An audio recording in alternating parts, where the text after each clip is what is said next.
الله الرحمن الرحيم. قال ربي اشرح لي صدري ويسر لي أمري واحلل عقدة من لساني يفقهوا قولي.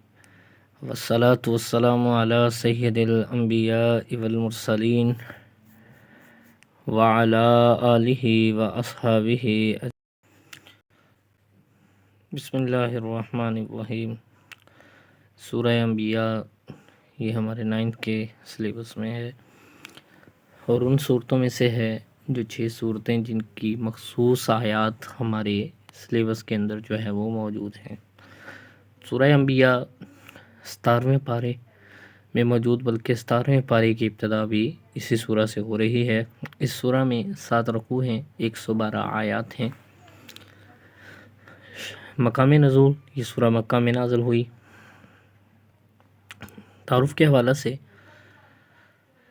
سورہ انبیاء کو انبیاء کا نام کیوں دیا گیا؟ شارٹ کویشچن بن سکتا ہے کہ سورہ انبیاء کی وجہ تسمیہ، یہ نام دینے کی وجہ کیا ہے؟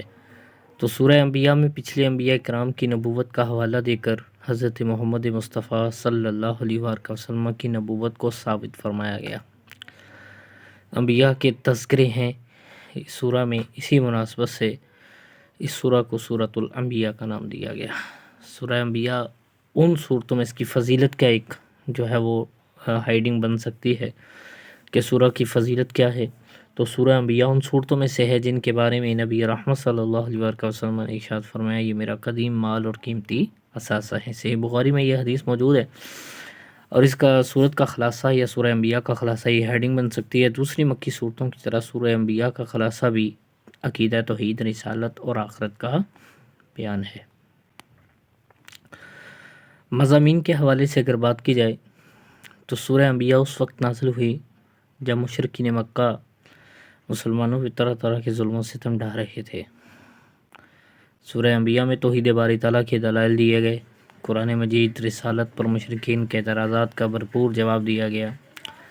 سورت کے درمیانی حصے میں انبیاء کرام اور حضرت مریم سلام اللہ علیہا کا تذکرہ موجود ہے. مشرکین مکہ کے اگر ہم ظلم و ستم کی بات کریں تو کس طرح کے ظلم ہیں؟ نبی رحمت صلی اللہ علیہ وآلہ وسلم طائف کے علاقے میں جائیں تو آباش لڑکوں کو طائف کے سردار پیچھے لگا دیتے ہیں اور حضور کی ذات پہ پتھر برسائے جاتے ہیں. پیارے آقا مصطفیٰ کریم جان رحمت صلی اللہ علیہ وبارک وسلم حضور مسجد حرام میں عبادت کر رہے ہوں تو کافر عقبہ بن ابی معیط حضور کی ذات پر گندی اوجری جو ہے وہ ڈال دے. پیارے آقا مصطفیٰ کریم جان رحمت کے سبب سے آپ کے پورے خاندان کا معاشی بائیکاٹ کیا جائے اور شعبہ ابی طالب کی گھاٹی میں 3 سال کے لیے، اور اس قدر اذیت ہے، کھانے پینے کا سامان ختم ہو چکا، معاشی بائیکاٹ ہے کہ حضور کے اصحاب فرماتے ہیں کہ بسا اوقات نوبہ یہاں تک آئی کہ پتے کھانے کے سبب سے ہماری رگوں سے ہریالی جو ہے وہ ظاہر ہونے لگی. صحابہ کرام کے اوپر ظلم جو ہوا اس کی اگر داستان کی بات کریں تو حضرت بلال حبشی رضی اللہ عنہ پر ان کا کافر آقا امیہ بن خلف، کبھی آپ کی زبان پہ کوئلے رکھے جاتے ہیں، کبھی کوئلوں کے اوپر آپ کو لٹایا جاتا ہے، کبھی سلگتی ہوئی ریت پہ لٹایا جاتا ہے تو کبھی بھاری پتھر آپ کے جسم مقدس پہ رکھے جاتے ہیں. دیگر اصحاب بھی موجود جن کو ظلم و ستم کا نشانہ بنایا گیا. پھر توحید کے دلائل دیے گئے. وہ جو 360 بت خانہ کعبہ میں رکھ کے بیٹھے تھے انہیں بتایا گیا کہ قل هو اللہ احد، محبوب فرما دیجئے ان لوگوں سے کہ ہمارا اللہ جو ہے وہ ایک ہے. قرآن مجید پر ان کے اعتراضات تھے، ان کے جوابات دیے گئے. جیسا کہ ان لوگوں نے معاذ اللہ قرآن کو شعر کہا تو اللہ نے سورہ بقرہ میں ارشاد فرمایا وَإِن كُنتُم فِي رَيْبٍ مِّمَّا نَزَّلْنَا عَلَىٰ عَبْدِنَا فَأْتُوا بِسُورَةٍ مِّن مِّثْلِهِ. محبوب ان سے فرما دیجیے اگر تم اس چیز کے بارے میں شک میں ہو جو ہم نے اپنے بندہ خاص پہ نازل کی تو اس کی مثل ایک صورت لے آئیں. پوری کتاب کا چیلنج ہوا، نہ لا سکے. بڑی صورت کا چیلنج ہوا، نہ لا سکے. سب سے چھوٹی سورہ کی چیلنج کی بات آئی، فرمایا وَادْعُوا شُهَدَاءَكُمْ، بلا لیں اپنے سارے حمایتیوں کو، ان کنتم صادقین اگر وہ سچے ہیں. فَإِن لَّمْ تَفْعَلُوا، اللہ فرماتا ہے اگر وہ ایسا نہ کر سکیں، وَلَن تَفْعَلُوا، قیامت تک کے لیے نفی بھی کر دی گئی کہ ہرگز وہ ایسا کر بھی نہیں سکتے۔ فاتقوا النار التي وقودها الناس والحجارة اعدت للكافرین، ڈریں پھر اس آگ سے جس کا ایندھن آدمی اور پتھر ہوں گے، جو تیار کی گئی ہے کافروں کے لیے۔ سورت کے درمیانی حصے میں انبیاء کے کرام علیہم السلام اور حضرت مریم سلام اللہ علیہ کا تذکرہ فرمایا گیا۔ سورہ انبیاء کے آخر میں آخرت پر ایمان لانے کا ذکر کیا گیا، قیامت کے قریب آنے اور دیگر احوال قیامت کا بیان ہے۔ پھر اسی حقیقت کا ذکر ہے کہ ثابت قدمی اور اخلاص کے ساتھ نیکی کی راہ پر چلنے والوں کے لیے کامیابی ہے، ایسے لوگوں کو آخرت میں کوئی خوف نہ ہوگا۔ اور ساتھ ہی یہ بتایا گیا کہ سرور کائنات حضرت محمد مصطفیٰ صلی اللہ علیہ وسلم کو تمام جہانوں کے لیے سراپائے رحمت بنا کر بھیجا گیا، اور حکم ربی بھی واضح ہے، وَمَا أَرْسَلْنَاكَ إِلَّا رَحْمَةً لِّلْعَالَمِينَ، ہم نے آپ کو تمام جہانوں کے لیے رحمت بنا کر بھیجا ہے۔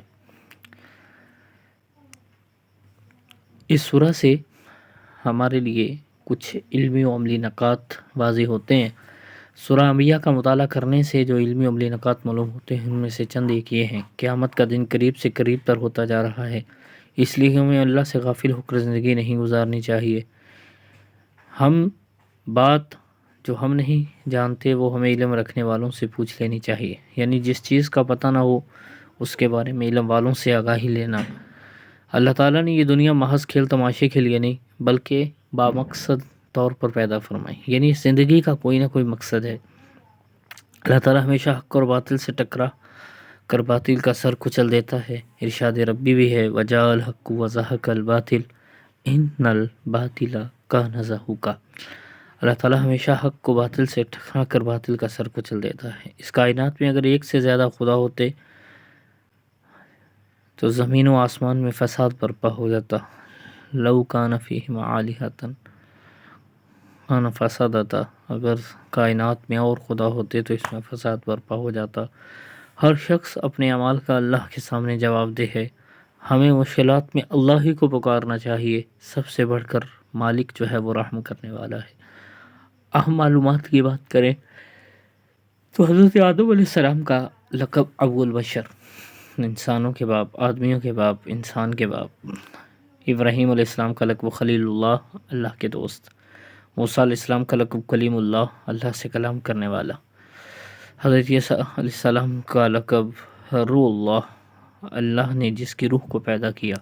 حضرت محمد مصطفیٰ صلی اللہ علیہ وسلم اللہ کے آخری رسول، آپ کا لقب خاتم النبیین۔ ایک حدیث پاک ہے جس میں ہمارے لیے سب کے لیے جو ہے وہ روشن سبق بھی ہے۔ نبی رحمت صلی اللہ علیہ وسلم نے ارشاد فرمایا، تبسو موک فی وجہ اخیک لک صدقہ، تمہارے اپنے مسلمان بھائی کے لیے مسکرانا بھی صدقہ ہے۔ کوئی مسلمان کے لیے اپنے مسلمان بھائی کو دیکھ کے مسکرائے بھی تو اللہ اس مسکرانے والے کو جو ہے وہ صدقے کا ثواب عطا فرماتا ہے۔ آیت نمبر 30 سے آیت نمبر 35 تک ہمارے سلیبس میں موجود ہے۔ آیت نمبر 30، اولم یر الذین کفروا، کیا آپ نے نہ دیکھا ان لوگوں کو جنہوں نے کفر کیا، ان السماوات والارض، بے شک آسمان اور زمین، کانتا رتقا ففتقناہما، دونوں بند تھے پھر ہم نے دونوں کو کھول دیا۔ وجعلنا من الماء كل شيء حي، ہم نے پانی سے ہر زندہ چیز کو بنایا۔ افلا یؤمنون، پس کیا یہ ایمان نہیں لاتے؟ وجعلنا فی الارض رواسیا، ہم نے زمین میں پہاڑ بنائے، ان تمید بہم، کہ انہیں لے کر ہلنے نہ لگے۔ وجعلنا فیہا فجاجا سبلا، اور ہم نے اس میں کشادہ راستے بنا دیے۔ لعلکم یہتدون، اس امید کر کہ وہ راستہ پائیں۔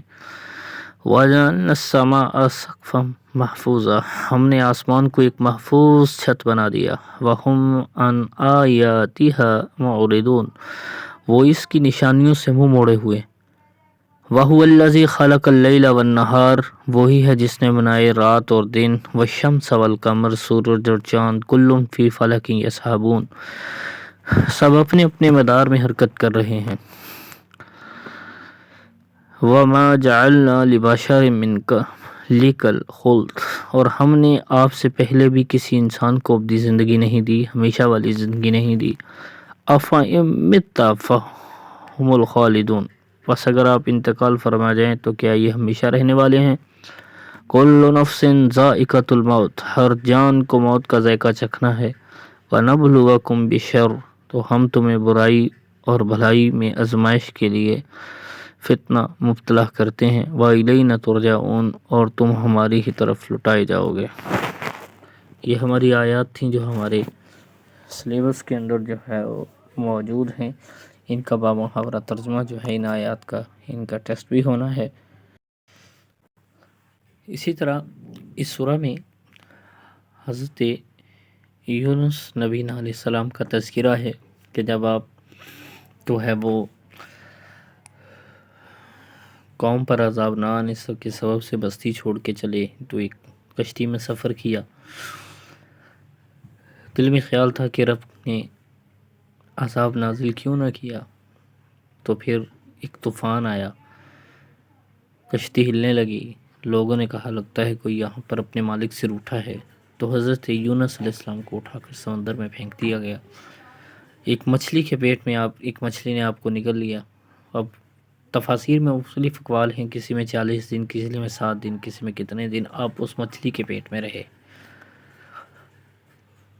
اس تاریکی میں آپ نے رب کی طرف رجوع کیا تو آپ کو یہ آیت سکھائی گئی، جسے آیت کریمہ بھی کہتے ہیں، بڑی فضیلت والی آیت ہے۔ ویسے بھی اگر مصائب میں، تکالیف میں اس کا ورد کیا جائے تو بڑی برکات حاصل ہوتی ہیں۔ لا الہ الا انت سبحانک انی کنت من الظالمین، تیرے سوا کوئی معبود نہیں تو پاک ہے، بے شک میں ہی نقصان کاروں میں سے ہوں۔ دوسری آیت جو برکت کے لیے یہاں پر سکھائی گئی سورہ انبیاء میں، رب لا تذرنی فردم وانت خیر الوارثین، اے میرے رب مجھے تنہا نہ چھوڑ، تو بہتر وارث ہے۔ چند ذخیرہ الفاظ ہیں، فَفَتَقْنَاهُمَا، پھر ہم نے ان دونوں کو الگ کر دیا، رتکن ملے ہوئے، ان تمیدا کہ وہ ہلنے نہ لگے، رواسیا پہاڑ، موردون منہ موڑے ہوئے، سقفن چھت، الخلد ہمیشہ رہنا، یسبحون تیر رہے ہیں، یمسکو وہی روکے ہوئے ہیں، فتنۃ آزمائش، ناکسوہ جس پر وہ چلنے والے ہیں، منسکن عبادت کا طریقہ۔ اس سورہ کی مشق دیکھ لیں، سورہ انبیاء کو قرار دیا گیا، قیمتی اثاثہ، آنکھوں کی ٹھنڈک، قرآن کی زینت، صورتوں کی سردار، حضرت محمد مصطفیٰ صلی اللہ علیہ وسلم اسراپ رحمت ہیں۔ سورہ انبیاء میں فرمایا گیا، سورہ انبیاء کے مطابق جو بات معلوم نہ ہو کن سے پوچھ لینی چاہیے؟ بزرگوں سے، صحافیوں سے، دیندار لوگوں سے، اہل علم سے۔ ہر شخص اپنے اعمال کا جواب دہ ہے، استاذہ کو، پولیس کو، اللہ تعالیٰ کو، بزرگوں کو۔ ہمیں مشکلات میں پکارنا چاہیے، طاقتوروں کو، اللہ تعالیٰ کو، ڈاکٹروں کو، والدین کو۔ مختصر سوالات ہیں، سورہ انبیاء کو یہ نام کیوں دیا گیا؟ تو سورہ انبیاء کی ایک فضیلت تحریر کریں، سورہ انبیاء کا خلاصہ سورہ میں تحریر کریں۔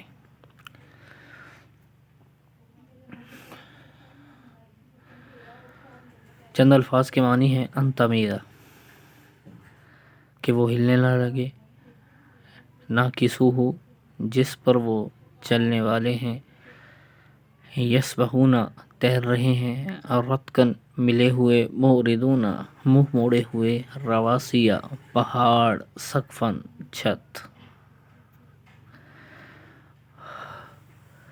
چند آیات وہی آیات جو ہیں ان کو یہاں پہ ذکر کر دیا گیا، تفصیلی سوال بھی یہاں پر بیان کر دیا گیا، جس پر ایک تفصیلی نوٹ جو ہے وہ لکھنا ہے، جس میں ابتدا سے لے کر علم عملی نکات تک چیزوں کو دیکھا جائے گا۔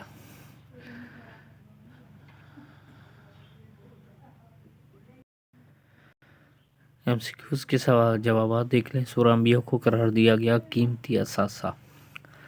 حضرت محمد مصطفیٰ صلی اللہ علیہ وسلم سراپہ رحمت ہیں، یہ سورہ انبیاء میں بات کہی گئی، جو بات معلوم نہ پوچھ لینی چاہیے اہل علم سے۔ ہر شخص اپنے اعمال کا جواب دے اللہ تعالیٰ کو۔ سورہ انبیاء کو یہ نام کیوں دیا گیا؟ تو اس میں سب سے تعارف کی پہلی لائن کہ سورہ انبیاء میں پچھلے انبیاء کی نبوت کا حوالہ دے کر حضرت محمد مصطفیٰ کی نبوت کو ثابت فرمایا گیا. اس مناسبت سے اس سورہ کو سورہ انبیاء کا نام دیا گیا. سورہ انبیاء کی فضیلت کے حوالے سے تو اسی سے نیچے والی لائن کہ سورہ انبیاء ان صورتوں میں سے ہے جن کے بارے میں حضرت محمد مصطفیٰ نے ارشاد فرمایا یہ میرا قدیم مال اور قیمتی اثاثہ ہے. سورہ کا خلاصہ تو یہی نیچے والی لائن تعارف کی لاسٹ لائن مضامین سے اوپر دوسرے مکی صورتوں کی طرح سورہ انبیاء کا خلاصہ بھی توحید، رسالت اور آخرت کا بیان ہے.